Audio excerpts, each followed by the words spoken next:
Olá, Florestan, Miola, Tereza. Boa noite, Sara, boa noite, Miola, boa noite, Tereza, boa noite a todos que nos acompanham. Uma ótima semana para a gente. Obrigado, boa noite, Florestan, Tereza, Sara. Um abraço grande a vocês. Boa noite, Sara, Florestan, Miola e todo mundo que está com a gente. Vou embarcar aqui já o nosso convidado, o ex-ministro Eugênio Aragão, que está aqui esperando. Boa noite. Boa noite, Sara. Boa noite, Florestan. Boa noite, Miola. E boa noite, Tereza.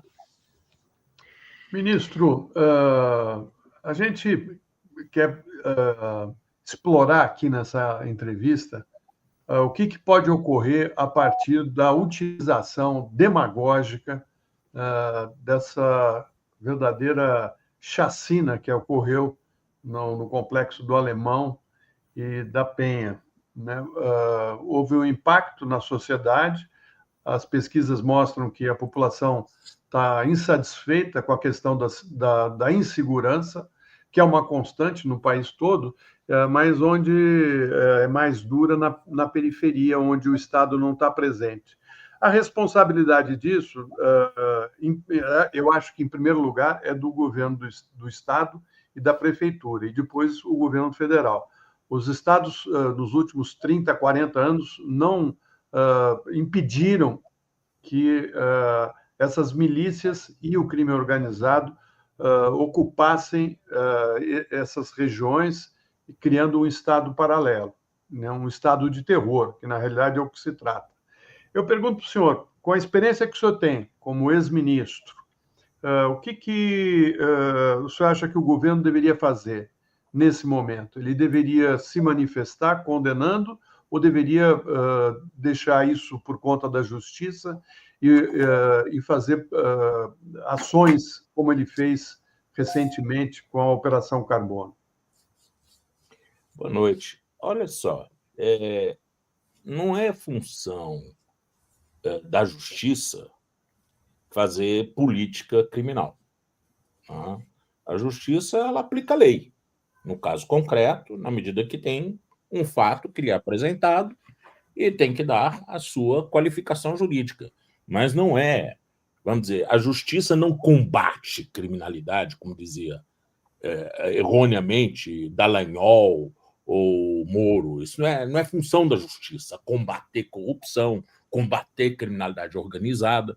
No momento que a justiça combate alguma coisa, a justiça torna-se, infelizmente, um ator no meio da, vamos dizer, da polêmica, no meio do embate, né, social, e não é essa a função dela.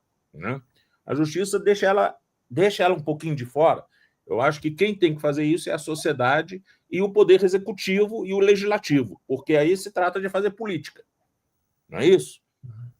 Agora, me parece que é um discurso muito fácil que a direita usa, né, de que os bandidos são umas bestas feras, de que não tem pena de ninguém e, por isso, também o Estado pode tratá-los do modo adequado a uma besta fera, a quem não tem pena de ninguém.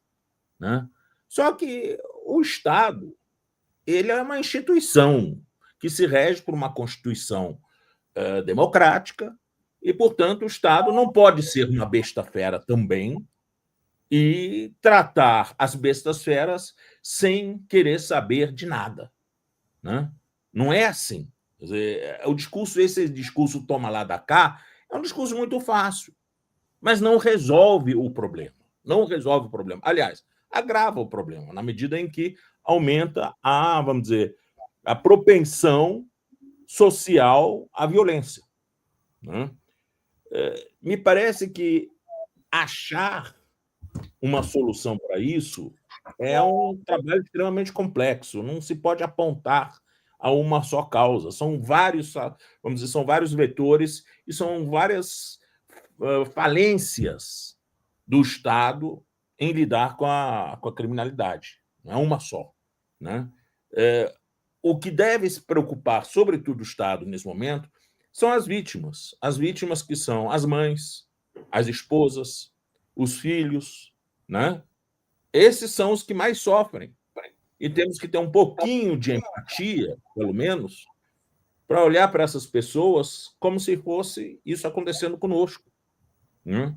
E, com certeza, muitos dos que foram atingidos por essa extrema violência do Estado não são pessoas necessariamente envolvidas no crime, né? Não há nenhuma prova muito clara nisso. Existe uma narrativa da polícia. Existe uma narrativa da polícia de que havia pessoas de interesse de investigação, havia pessoas ali, algumas que estavam em outros inquéritos, mas o fato é que das pessoas assassinadas, poucas eram aquelas que eram destinatárias de algum mandado de busca e apreensão, algum mandado de prisão. Tá? Ou seja, como uma operação, esse extremo dano colateral, ela foi um fracasso total. Porque, me parece, você está fazendo mais vítimas do que aqueles que você realmente está querendo pegar, que são aqueles que está querendo intimar, citar, prender, porque existem mandados contra eles. Né? Ou seja, aliás, matou mais do que prendeu. Isso mostra claramente o fracasso dessa operação. Ela não atingiu o seu objetivo. Ela não atingiu o seu objetivo. Agora, é muito fácil você diabolizar todo mundo que estava ali deitado, morto, né? Dizendo que era tudo bandido. Espera aí, isso daqui é uma narrativa. Isso aqui não é necessariamente o que aconteceu. O fato é que se vê nas imagens muitas mães e muitas esposas e muitos filhos chorando. A morte de seus maridos, a morte de seus filhos, a morte de seus pais. Né? E isso não é algo que simplesmente pode ser descartado como, não, isso aqui é tudo bandido, como disse o governador, que os únicos que realmente ali são de se lamentar são os policiais mortos, que o resto é tudo bandido. Não é assim que um Estado trabalha. Não é assim que um Estado trabalha. Aliás, Estado que tem a maior responsabilidade pelo nascedouro dessas organizações. Porque todas elas nasceram na custódia do Estado dentro das penitenciárias. Todas.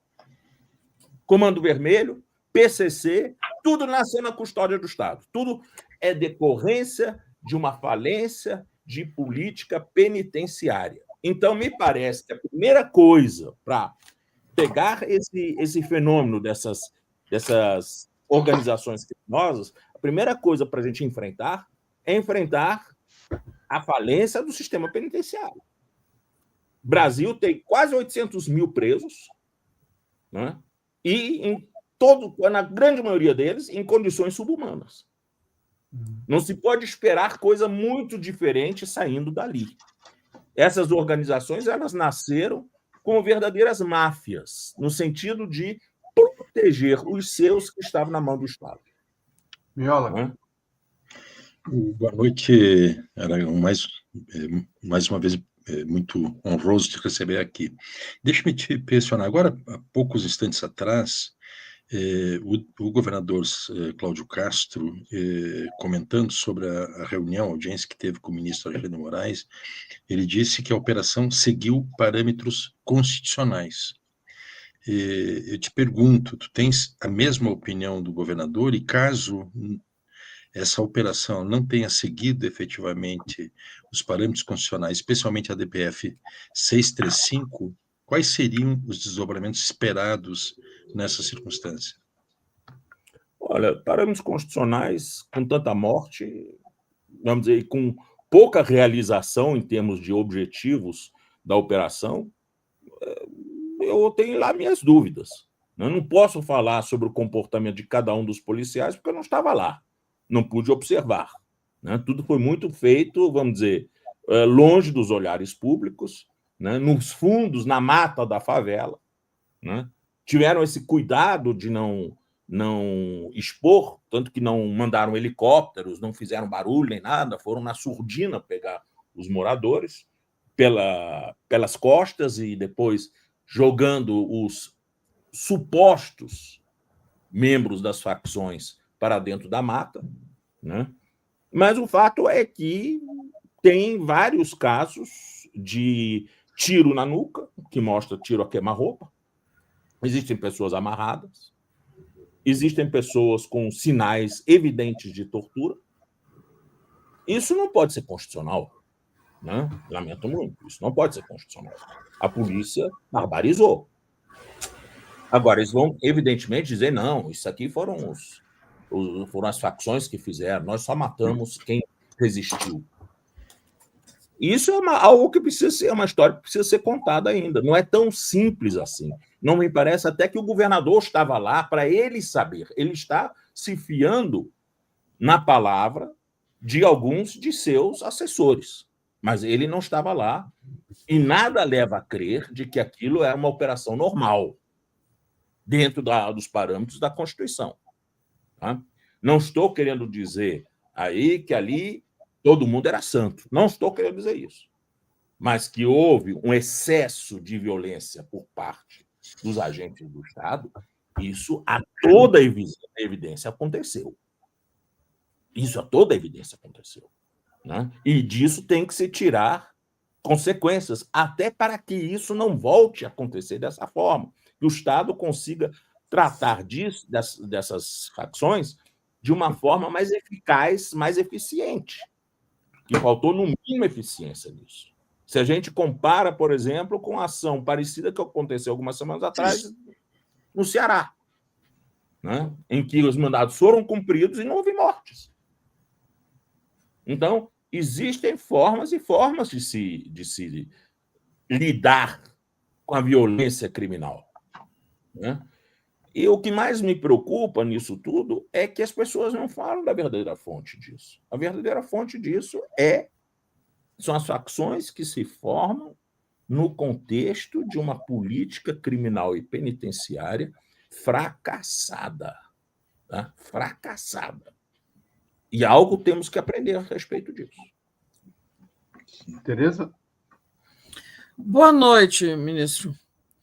Bom ter você aqui para nos ajudar a compreender esse cenário tão pavoroso. Queria entender qual pode ser a conduta agora do ministro Alexandre de Moraes, que teve esse encontro hoje com o governador, na condição de relator da DPF 635, e assim, a gente não ouviu o ministro dizer nada. O governador é que disse isso aí, relatado pelo Miola. Demonstramos ao ministro que foi tudo dentro dos parâmetros constitucionais. Mas isso foi Cláudio Castro que disse. Né? A luz aí, fui eu que caí? Foi o ministro, hein? Não, está tudo bem. Hein? Okay, tudo bem. Alguém caiu? Estou Não. no ar, estou. Tá. Então, qual pode ser a conduta do ministro Alexandre de Moraes agora? E outra coisa que eu queria que você falasse, se você puder, como originário do Ministério Público Federal, qual é a sua opinião sobre a conduta do Ministério Público Estadual, que está muito mal explicada, porque ela, em princípio, diz que acompanhou a investigação e depois o planejamento dessa operação, porque foi o Ministério Público Estadual que solicitou, a Justiça autorizou e deu nisso.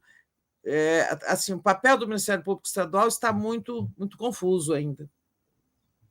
Bom, em primeiro lugar, o ministro Alexandre, dentro de uma DPF, né? A DPF é o quê? É uma ação que acusa o Estado a descumprir um preceito federal. Né? Então, ele vai provavelmente tomar algumas medidas para ajeitar a ação do Estado para que ela se subsuma à Constituição. E aí vai fazer, claramente, vai fazer proposições que são, na verdade, comandos. O que o Estado deve fazer, o que o governador deve fazer, quais são as responsabilidades a serem apuradas, né? Quem é que deve responder em primeira mão. Me parece que não tem como, em qualquer sociedade democrática, o chefe do executivo, quando um morticínio desse tamanho ocorre, ele não deixar de responder de alguma forma, né? Seja politicamente, seja legalmente, mas de alguma forma, sim. Se isso aqui fosse na Alemanha, se isso aqui fosse na Itália, ele pedia demissão do cargo, ele não ficaria no cargo. Né? Se isso acontecesse em algum dos Länder da Alemanha, o ministro-presidente do Estado ia pedir as contas. Isso é evidente. Não tinha nem como, porque a gritaria seria muito grande. Agora, aqui no Brasil, não. Conforme o levantamento da Atlas, a população majoritariamente apoiou. Então, tem alguma coisa de muito doente na nossa sociedade, de falta exatamente de empatia na sociedade, que faz com que me parece que algo tem que ser, alguma decisão tem que ser tomada num alto nível. Estou vendo que, eu acredito que isso aqui seja para ele, de alguma forma, se precaver, que o presidente Lula tem se mantido, de certa forma, um pouco silencioso em relação a isso, deixando outros atores falar, né? Mas, em última análise, o governo federal vai ter que tirar consequências disso. Eu acho que aquela PEC da segurança pública, ela vai ter que realmente ser aqui o móvel dessa reforma estrutural que se tem que fazer.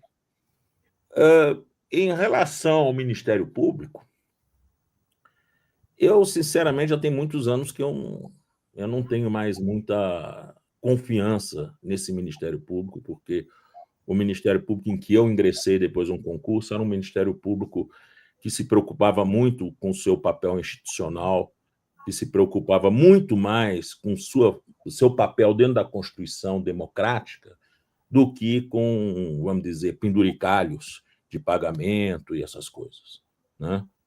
O corporativismo, infelizmente, ele atingiu de uma forma muito negativa ao funcionamento desse Ministério Público. E, evidentemente, o Ministério Público Corporativo, ele não quer, evidentemente, estar no meio desse debate. Ele vai dizer que ele, não, me limitei a participar das reuniões e tudo mais. Mas o fato é o seguinte, quando a gente vê, por exemplo, na violência rural, haver uma desocupação de alguma área rural pela polícia, digamos, de Rondônia, e essa desocupação é feita na base da bala, e morrem não sei quantos sem terra, né? A gente sabe perfeitamente que a culpa disso daqui também é do juiz que mandou desocupar, né? Porque, normalmente, o juiz, ele deve ser o primeiro a se preocupar como é que essa diligência vai ser feita. Eu tenho condições de cumprir o meu mandado sem criar óbitos? É a primeira coisa que um juiz tem que fazer se ele é um agente público responsável. Não é simplesmente entregar para a polícia e dizer, eu não tenho nada a ver com isso. A única coisa que eu fiz foi expedir o mandado. Agora, se eles foram brutos, foram lá, chegaram lá na ocupação e saíram matando todos os lavradores, isso é o problema da polícia. Eu não tenho nada a ver com isso. Como não tem nada a ver com isso?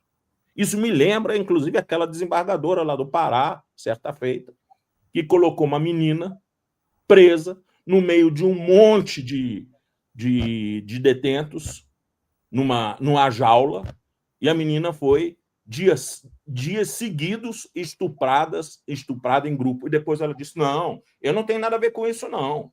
Eu mandei prendê-la. Claro que eu achava que ela estava em boas condições. Como é que uma desembargadora pode achar que ela não tem nada a ver com isso? Como é que o Ministério Público e a Justiça acham que não podem ter nada a ver com isso que aconteceu no Morro do Alemão e no Morro da Penha, né? Então, eles são agentes responsáveis também por isso, né? Assim como o Executivo, que comanda a Polícia Militar e comanda a Polícia Civil, né? Houve uma desproporção? Houve. É justificada essa desproporção? Ninguém tem notícia de que ali era necessário esse nível de emprego de violência. Claro, houve reação por parte das facções. Mandaram, inclusive, drones com granadas para cima dos policiais. Foi uma praça de guerra. E isso mostra uma falta de planejamento, a meu ver. Mostra a falta de planejamento. Agora, não adianta a gente ficar agora chorando o leite derramado. A gente tem que garantir que isso, da próxima vez, venha a ocorrer dentro de parâmetros de legalidade. Porque não é possível que se empregue uma força maciça desse tamanho num lugar de denso povoamento, onde existe um monte de civis que não tem nada a ver com essa história e que estão no meio do tiroteio. Mães, filhas, pais, avós, que não tem nada a ver com esse tiroteio. E foram pegos no meio dessa tragédia. Me parece que o Estado precisa dar uma resposta. Ministro, como a gente estava falando desde o início aqui da nossa entrevista, o Estado deixou de ter comando em algumas áreas importantes da periferia das grandes cidades brasileiras. A Polícia do Rio faz uma ação, mata 121 pessoas, quer dizer, morrem 121 pessoas, e diz que foi uma grande vitória contra o PCC, né? Imediatamente bate em retirada. Ou seja, se eles venceram, por que não ficaram preservando a presença do Estado no Alemão e na Penha? Por que eles foram embora? Quem que foi atender a essa população que passou pelo trauma dessa violência? Foi a Igreja Universal do Reino de Deus. E o que impacta ainda mais é a maneira como essa extrema-direita... você falou aí do leite derramado, isso aí é sangue derramado. Foi o sangue derramado, né? Talvez de muitas pessoas inocentes. Agora, eles querem transformar o Caiado hoje, né? Eles criaram aquela consórcio da paz, né? Que eles inventaram aí, e ele está falando aí de colocar o primeiro comando da capital, né? O PCC, como um narcoterrorista, né? Uma organização narcoterrorista. O Cláudio Castro fez a mesma coisa, inclusive foi nos Estados Unidos fazer esse pedido, né?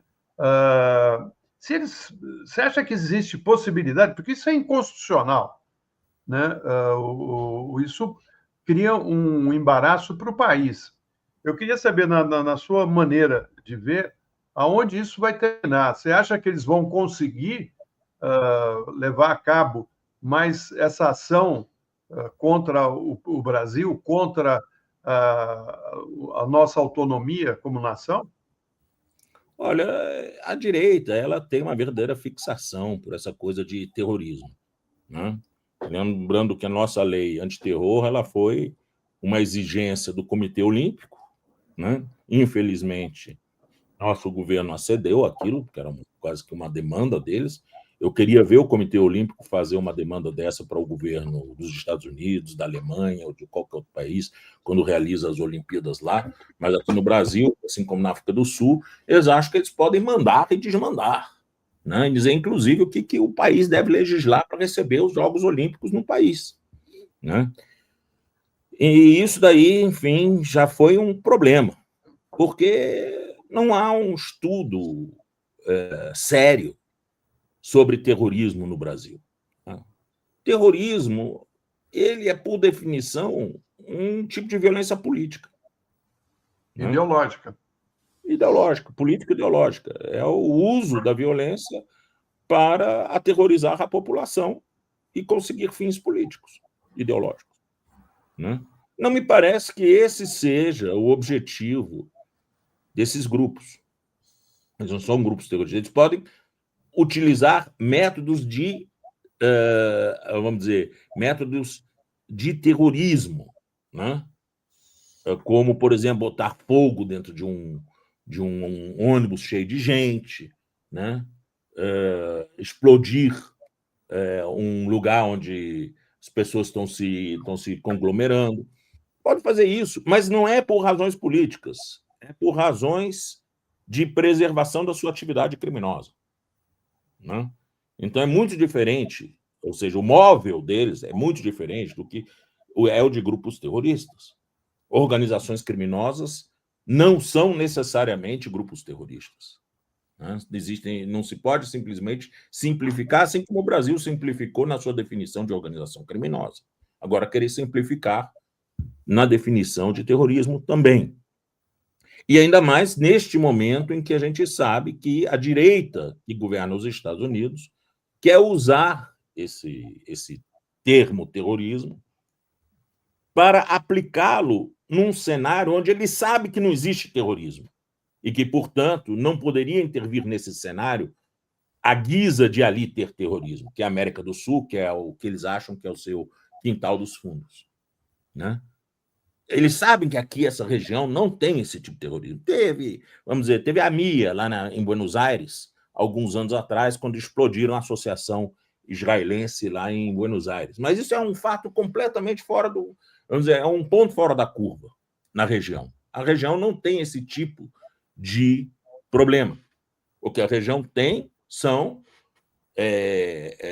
vamos dizer, fenômenos de elevada violência em virtude de desigualdade social e de uma criminalidade que cresceu dentro da falência de funções do Estado. Né? Isso não é terrorismo. Isso não é terrorismo. E qualificar isso como terrorismo é abrir as portas para uma intervenção externa. Né? E que, de certa forma, a gente sabe que certos setores da direita brasileira querem isso. Né? Buscaram isso, inclusive, nos Estados Unidos, sem sucesso. Mas valeu a tentativa, né, de quererem trazer a intervenção americana no Brasil, porque não se conformam de terem perdido as eleições. Né? Então, usar vamos dizer, essa desgraça que aconteceu no Rio de Janeiro como móvel para obter uma intervenção é um uso, vamos dizer, um uso abusivo, indevido, sem vergonha, de uma tragédia humana para alavancar interesses político-partidários. Né? Uhum. Infelizmente, é isso que a direita está fazendo hoje. Ela provocou esse derramamento de sangue e agora está querendo tirar dividendo político disso. A gente pode até, às vezes, se perguntar, será que isso aqui não foi proposital exatamente para tirar o dividendo político disso daí? Será que isso aqui não foi, na verdade, um grande foguetório que eles arrumaram para eles conseguirem algum tipo de protagonismo político nesse ano antes das eleições? Dá para a gente, inclusive, achar isso, porque eu não desconfio de nada que venha daquele canto. Depois de terem pedido intervenção no Brasil. Depois de terem pedido as tarifas contra a economia brasileira. Né? Então, é algo que realmente é muito triste ver isso. Não é algo nem um pouco lisonjeiro para o Brasil, de que brasileiros estejam se utilizando vamos dizer, de uma fragilidade do Estado brasileiro na segurança pública para pedir a intervenção externa, ou para provocar uma intervenção externa. Isso aí é até uma coisa internacional, né? Quando você vê o posicionamento da Argentina, do Paraguai, que estão nesse encaminhamento. Mas vou passar a pergunta para o Miola. O Eugênio, as operações carbono oculto e octanagem dos combustíveis revelaram que o crime organizado, as facções criminosas, elas estão plasmadas não só em setores da sociedade brasileira, mas também no tecido econômico e financeiro. E aqui é mais grave, inclusive, no tema da Operação Carbono Oculto, quando a descoberta de bilhões de reais transacionados na Faria Lima e que eram cotados na Bolsa de Valores. Até hoje, nós não sabemos absolutamente nada. É difícil crer que a Faria Lima não soubesse que a procedência desses recursos era ilícita. É difícil aceitar uma explicação dessa. Mas eu queria saber de ti o seguinte, essa vitalidade do crime organizado não foi longe demais, não está muito incrustada na nossa sociedade e E isso não impõe um desafio que talvez o país ainda não tenha feito um raciocínio de conjunto sobre como enfrentar isso, e é evidente que tem essas derivações de ordem ideológica e política, inclusive, porque nós estamos vendo agora que há uma organização não só de uma retórica política em torno da defesa da operação que aconteceu semana passada, mas também já uma introdução desse tema como sendo um tema central da campanha eleitoral do ano que vem. Então, é gravíssimo o que está acontecendo, mas o problema é de uma gravidade que eu tenho a sensação de que a sociedade brasileira e as instituições democráticas e civilizadas do nosso país não estão habilitadas a enfrentar esta situação. Eu digo isso, né, com certa dramaticidade. Eu acredito que o buquelismo, né, não é solução para o Brasil. Exatamente. Tá? Mas a buquelização é essa. Eu acho que isso não é solução para o Brasil, mas é isso que a direita está querendo impor como modelo. Tanto que eles estão querendo ir lá visitar as cadeias lá do Bukele, né, para saber como é que o El Salvador fez para acabar com a criminalidade. Ora, fez o que Adolf Hitler fez também. Adolf Hitler acabou com a criminalidade, né? Aquela região em volta da estação central de Berlim, no início da década de 30, final da década dos anos 20, era um antro de criminalidade constante. E Hitler simplesmente resolveu pegar esse povo tudo que rodeava aquela área, ele ia botar tudo em campo de concentração, pronto. E acabou com a criminalidade da Alemanha. Você acabou com a criminalidade matando os criminosos. Né? Essa política não é de Bukele, essa política é de Adolf Hitler. Né? E depois disse, não, a Alemanha é um país seguro, sério. Sim, tem a tranquilidade, a paz dos cemitérios. Né? E não é isso que nós queremos. Nós temos que lidar com esse problema de uma forma sistêmica. Não dá para a gente simplesmente querer colocar a sujeira toda debaixo do tapete e matando tudo que é criminoso. Criminoso, aliás, que foram criados pelo autoritarismo do nosso sistema penitenciário, do nosso sistema de polícia. Uma coisa que me assusta muito no Brasil é uma certa idolatria que corporações que lidam com o monopólio de violência do Estado têm pela função policial. Tá? Essa coisa, por exemplo, de agentes penitenciários terem se transformado em polícia penal, né? De os Detrans quererem virar polícia, de o Ministério Público querer uma polícia do Ministério Público, de o Judiciário ter uma polícia judicial, do Congresso Nacional ter uma polícia do Senado, uma polícia da Câmara. Quanta polícia que a gente tem? Para que precisa de tanta polícia? E isso não resolve problema nenhum, só empodera aqueles que querem agir com violência e querem usar seu cargo público de forma violenta. Isso é que eu chamo de meganização da administração pública. Transformar a administração pública num clube de meganhas. E isso é muito ruim.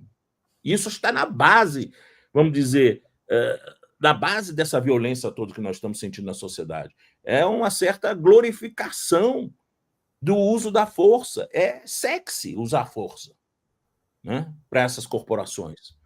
Então, eu acredito que isso é algo que tem que ser refletido. Por que polícia penal? O que tem de menos alguém ser agente penitenciário? Melhor, ser agente de agente de reeducação social, né? Eu acho que é melhor. Você tem que ter uma outra formação para um guarda dentro da penitenciária do que uma formação policialesca. Você tem que ter lá um pouquinho de psicologia, serviço social, tem que ter um monte de conhecimentos para lidar com aquele universo. E não simplesmente baixar o cacete.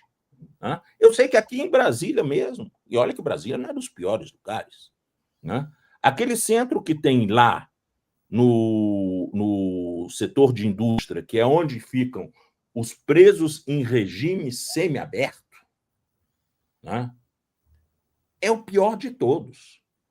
Aqueles policiais penais chegam assim no inverno, quando aqui está 14 graus, 11 graus, bota aquele monte de homem tudo pelado para fazer a contagem de noite. Deixam eles horas a fio pelados lá para fazer a contagem. Isso é o quê? Tratamento desumano. Né? Isso aqui é algo que a ONU mesmo, a Convenção da ONU impede, a Convenção Americana dos Direitos Humanos impede. Mas acho isso normal. E isso é a polícia penal, que devia ser agente de ressocialização. Né? É a polícia penal. E aí a gente não pode também se espantar que disso daí nasçam monstros. É normal. Se você trata as pessoas desse jeito, você vai esperar o quê? Beleza? Ministro, aqui no bojo dessa tragédia do Rio, agora assim, tem projeto ali no Congresso para todo lado, né, sobre questões de segurança. Amanhã, CCJ, tem alguns projetos da CCJ, e tem um que é aquela proposta de equiparar as organizações organização criminosa brasileiras a terrorismo, né? É o pessoal aí que quer fazer média com Donald Trump, né? Tem um projeto lá. E hoje a gente soube pela jornalista Bela Megali, do Globo, que o governador Cláudio Castro apresentou à Embaixada dos Estados Unidos, em maio, um documento pedindo e oferecendo subsídios para que o Comando Vermelho, que atua no Rio de Janeiro, seja enquadrado como organização criminosa. Que legitimidade tem o governador do Rio para procurar um outro país, a representação diplomática de outro país, e fazer uma proposta dessa? Sabemos que nenhuma, né? Mas essa ultrapassagem chega a ser criminosa? A Constituição é muito clara. A Constituição, ela diz que compete à União, e depois, no outro artigo, compete especificamente ao presidente da República manter relações com Estados estrangeiros e celebrar tratados internacionais sujeitos à aprovação do Congresso Nacional. Isso é que diz a Constituição. Não está dito em lugar nenhum que outro poder da República, seja o Ministério Público através dos Dallagnóis, seja o governador do Rio de Janeiro, tem poder de dialogar com poderes, com Estados estrangeiros, sem orientação e sem a concordância do Poder Executivo Federal. Né? Eu me lembro, inclusive, que já fui procurado, porque os americanos gostam de fazer muito isso. Eles gostam de pescar. Quando eles recebem um não por parte do Itamaraty, eles vão diretamente nas autoridades que lhes interessam. Eles não se contentam com o não do Itamaraty.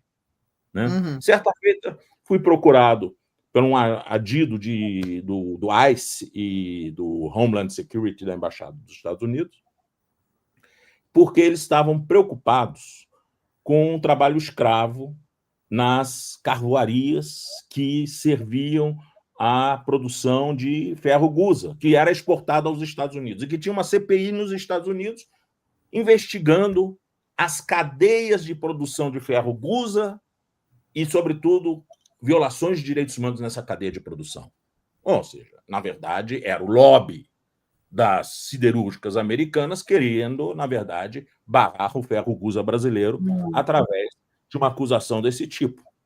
Aí vem esse sujeito, ele vem falar comigo, olha, nós gostaríamos muito que o senhor pudesse receber os nossos deputados e senadores, que tem uma comissão de investigação no Congresso americano sobre isso, para visitar umas carvoarias. O senhor escolhe as carvoarias, pode ser até aquelas que não têm trabalho escravo, para a gente acabar logo com esse problema. Né? Mas o senhor escolhe, diz assim, olha, eu não teria problema nenhum de fazer a visita com esses senhores em carvoarias, desde que o Ministério das Relações Exteriores concordasse. Porque quem tem que dizer se os parlamentares americanos devem vir ao Brasil ou não, em que condições eles devem vir, quem dirige a nossa política externa não sou eu não tenho poder para isso. Mas eu acho que o Itamaraty não vai gostar. Só um momentinho. Peguei o telefone, liguei lá para o Departamento de Direitos Humanos do Itamaraty, falei com eles, eles já vieram aqui, nós já dissemos que isso aqui não é hipótese nenhuma, e nós não vamos permitir isso, assim como nós também não nos metemos na violência policial dos Estados Unidos. Eu disse, bom, vocês já receberam um não, por que vocês estão me procurando? Não resolvido. Resolveu, pronto, acabou. Agora, eles foram. Por quê? Porque bateram na porta do Ministério Público do Trabalho. E lá não teve alguém que teve a mesma ideia de chamar o Itamaraty. E não, ele achou muito bonito de fazer esse favor, Complexo de Vira-Lata, vou levar os americanos lá. Um dia eu encontro no coquetel esse mesmo sujeito, pergunto para ele, e aí, como é que foi isso? Ah, não, a gente conseguiu ir, o pessoal do Ministério Público do Trabalho nos levou. Isso é Brasil, né? Isso é Brasil. É Brasil. Quer dizer, eles sabem que eles podem fazer isso. E vice-versa, as autoridades de direita não têm nenhuma vergonha na cara de se dirigir à Embaixada dos Estados Unidos e pedir apoio contra poderes constituídos brasileiros. Isso é um jogo de duas mãos, né? Então, isso, vamos dizer, isso mexe naquilo que é a centralidade de um Estado constitucional democrático, que se chama lealdade ou fidelidade constitucional. Né? Na Alemanha, com isso de Verfassungstreue. Né? Para você ser agente público na Alemanha, você precisa demonstrar Verfassungstreue. Qualquer ato de deslegitimação da Constituição, qualquer ato de infidelidade constitucional acarreta a perda do seu cargo. Você não pode estar no jogo político se você não respeita a regra básica do jogo político, que é a sua Constituição. E me parece que é isso que aconteceu quando o governador se dirige à Embaixada dos Estados Unidos, né, para pedir que o governo americano se adiante ao Congresso Nacional, se adiante ao governo federal, né, para qualificar como terrorista uma organização criminosa brasileira. Bom, você pediu o governo americano fazer política criminal no Brasil. A Sara voltou aqui, ministro, com as manifestações da nossa comunidade, né, Sara? A gente não tem exatamente perguntas, são mais desabafos aqui da nossa comunidade, sobretudo em relação à popularidade crescente do Cláudio Castro. A Elizabeth Coutinho, por exemplo, ela fala o seguinte: Cláudio Castro fez a matança, ganhou popularidade e ainda aumentou a conta da água em 15%. A Marisa, ela fala assim, é incrível um governador pensar que promovendo uma chacina aumentaria a popularidade dele. E isso é conhecer muito bem o eleitorado violento dele, porque ele de fato acertou, né? E a Reginalíssima, ela escreve com códigos, né? Vamos ver se vocês me ajudam aqui. Ministro Eugênio, quanto ao Legislativo não aprovar que é Secretaria de Justiça? Vocês conseguiram entender? Sejus. Deve ser, talvez, se o Legislativo não aprovar a PEC da segurança, eu não acho que isso aqui tenha risco, não. Eu acredito que tem risco dessa PEC ser completamente desfigurada, é outra coisa. Isso está acontecendo lá na comissão especial. Conversei com gente de lá, parlamentar da comissão, diz que o que tem de emenda ali é para distorcer completamente o sentido original. Lá no SCJ, é uma comissão especial. Todo mundo nessa hora, principalmente no campo da direita, quer tirar uma lasquinha disso e arrumar algum protagonismo, aparecer, mamãe, aqui estou eu. Né? Mas o governo está preocupado com essa CPI, né, Tereza? Acho que tem uma preocupação, porque pode causar danos para a imagem do governo, né? Vamos ver, você acha que o governo consegue fazer a relatoria, Tereza? Ou a presidência, como é que fica isso aí? Ali, essa CPI é do Senado só, né? Então, acho que o governo tem grandes chances de fazer um relator, que é o mais importante para ele. Mas não dá para fazer os dois, né? Nunca é praxe da tradição parlamentar. A minoria faz um cargo e a maioria faz o outro. Mas ali você tem um senador que pode ser mais confiável que os outros, né? Parece que o que vai ser presidente é como é que ele chama, o Sara? O Alessandro Vieira. O Alessandro, que é um cara... Alessandro, isso aí já está especificado que ele será presidente. Como ele não é nem um governista, ele não é um governista assim, clássico, né? Mas ele também não é bolsonarista, não é da extrema-direita. Ele é uma pessoa, ele é um senador ali, digamos, do centro, né? Do centro no sentido da terra do meio, não no sentido ideológico, não. Ele não está alinhado assim com os extremos, né? Eu acho que ele pode ser um bom presidente, melhor do que se for ficar para um da extrema-direita. Agora, o governo tem que fazer a relatoria. Mas eu acho que para o governo é muito mais importante, ministro, a PEC da segurança, né? Sabe, o propositivo, eu não vejo tanto perigo nessa CPI, sabe? Eu acho que aprovar a PEC da segurança é que é mais importante para o governo. E nisso teve um sinal bom hoje, que o Hugo Mota falou que dia 4 ele quer pôr isso para votar. Ele quer que até dia 4 de dezembro ela saia da comissão especial aprovada. Então, vamos ver se acontece. Aí vamos ver o que acontece no Senado, vamos ver o que o presidente da República eventualmente vai ter que vetar, né? Porque certamente vai nascer ali um Frankenstein, né? Isso não vai ser fácil, porque a bancada da bala vai querer botar sua pimentinha lá dentro e não vai ser pouca, né? Agora, então, o que a CPI pode fazer? Isso que o Florestan trouxe. O senhor acha que essa CPI tem uma grande letalidade para o governo? Não, acho que não, mas a CPI a gente sabe sempre como ela começa e não sabe como ela acaba, né? Então, tem isso. A gente não sabe o que tipo de força lá dentro vai ser empurrado, né? Que pode eventualmente fazer algum estrago, né? Nós temos um ambiente extremamente hostil também dentro do Senado, temos muitos atores aí ao governo que podem, de uma forma ou de outra, instrumentalizar aquilo como um instrumento de desgaste. CPI não é, principalmente no momento que, vamos dizer, o calo está doendo muito na sociedade, não é um bom remédio. Não é um bom remédio. A gente sabe que CPI é um remédio para fazer barulho, para alavancar as pessoas que não necessariamente têm o melhor mérito para resolver os problemas sociais. Gente, deixa eu continuar lendo aqui alguns desabafos, né? O Alessandro Vieira, se eu não me engano, Tereza, ele é delegado civil ou é policial civil, né? Ele é delegado, de origem. Mas ele não tem essa característica dessa bancada virulenta, Não. ele não se assemelha. Não, ele não é bancada da bala, não. Seria injusto dizer isso dele, né? Eu acho que seria injusto, né, ministro? Não. O fato dele ter sido delegado não faz dele membro da bancada da bala. Então, dizendo aí que ele é lavajatista. Eu acho que isso sim. Mas o fato dele ter defendido Lava Jato não faz dele um extremista bolsonarista. Até porque a Lava Jato já era, né? Já foi. A Rita Celeste Cunha. Também, né? Isso também é possível, né? No impeachment.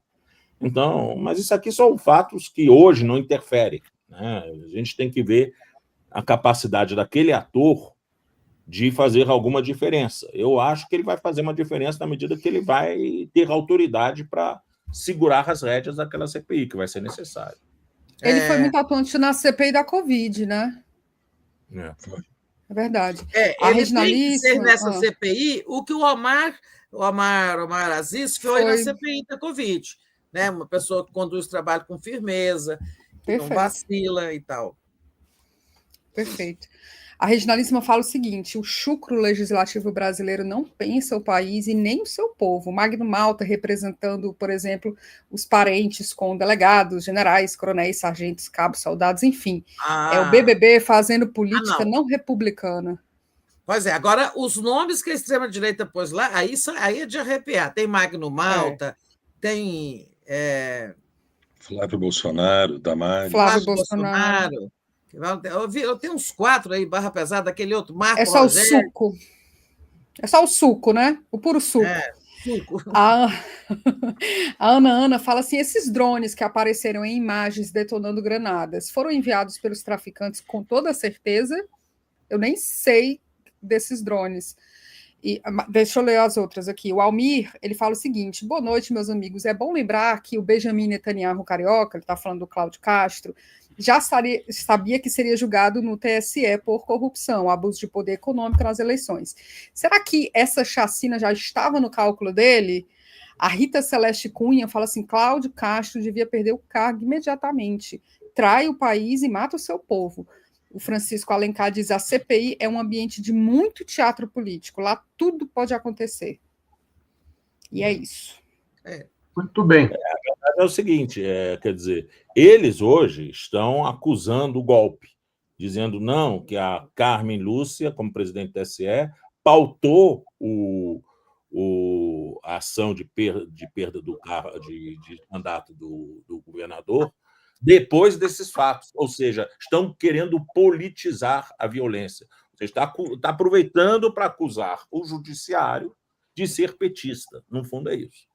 Né? Mas o atraso da Justiça Eleitoral autoriza esta inferência, né, Eugênio? Nós estamos falando aqui de um crime eleitoral cometido em 2022, ele está terminando seu mandato. Então, isso é esdrúxulo, para dizer o mínimo. Nós propusemos 16 AIGs durante a campanha do presidente Lula. Tá? Nenhuma delas foi julgada até hoje. Pois é, mas então a própria Justiça Eleitoral ela se expõe a esse tipo de inferência que é feito pela extrema-direita. Imagina só a confusão que isso vai gerar, o nível de politização que deve acontecer se ele for cassado. Diante disto e diante de uma solidariedade que nós estamos vendo do campo extremista e da direita brasileira, que tem uma representação formidável no Congresso, né, maioria nas duas casas, pelo menos na Câmara dos Deputados, que tem agentes no Ministério Público, agentes no Judiciário, setores da mídia, não só hegemônicos, que estão solidários com a operação da semana passada, e se acontece a cassação, é um caldo político que engrossa muito. Né? 580 dias que nosso presidente passou preso porque a presidente do Supremo Tribunal Federal entendeu que o seu habeas corpus não tinha nenhuma urgência para ser julgado, né? Querer dizer que o judiciário brasileiro é petista chega a ser risível. Né? Pois é, mas nós estamos falando aqui com certas expressões do lado de lá que não tem o mínimo de razoabilidade, né? Então, bom, não é sério. Queria agradecer o ministro Eugênio Aragão pela paciência aqui de dar essa entrevista e trazer essas colocações importantes para a gente entender como é que vai ser dado o encaminhamento dessa maneira como a extrema-direita tenta se recolocar na disputa eleitoral, né? Para nós está muito claro isso. E indica que vai ser uma eleição dura, né, ministro? Com certeza. Foi dado partido, foi o tiro de partida, né, para a eleição, para a campanha da direita. Muito bem. Bom descanso, boa semana para o senhor. Obrigadíssimo, ministro. Foi ótimo. Muito obrigado. Obrigado, Eugênio. Um abraço. Tchau. Tchau, tchau. Então,